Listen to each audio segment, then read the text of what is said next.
ইমাম আবু হানিফা রহমাতুল্লাহ আলাইহ ছিলেন একজন বড় ব্যবসায়ী। একদিন তিনি তার কর্মচারীকে একটি কাপড়ের থান দিয়ে বললেন, এই কাপড়ে একটু ত্রুটি আছে, যখন বিক্রি করবে ক্রেতাকে অবশ্যই ত্রুটির কথা জানিয়ে কম দামে বিক্রি করবে। সন্ধ্যায় কর্মচারী ফিরে এসে খুশি হয়ে বলল, হুজুর, আজ সে কাপড়টি অনেক বেশি দামে বিক্রি করেছি। ইমাম জিজ্ঞেস করলেন, তুমি কি ত্রুটির কথা বলেছিলে? কর্মচারী বলল, ভুলে গিয়েছিলাম হুজুর। ইমাম আবু হানিফা সাথে সাথে চিন্তিত হয়ে পড়লেন। সেই ক্রেতাকে আর খুঁজে পাওয়া সম্ভব ছিল না। তাই তিনি সেই কাপড়ের পুরো টাকা, এমনকি ওই দিনের ব্যবসার সমস্ত লাভ, প্রায় ৩০,০০০ দিরহাম গরিবদের মাঝে দান করে দিলেন, যাতে তার উপার্জনে এক পয়সাও হারাম না থাকে।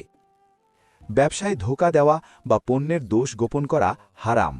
হালাল রিজিক ইবাদত কবুলের পূর্বশর্ত। অল্প লাভ ভালো, কিন্তু হারামের মিশ্রণ ধ্বংস ডেকে আনে।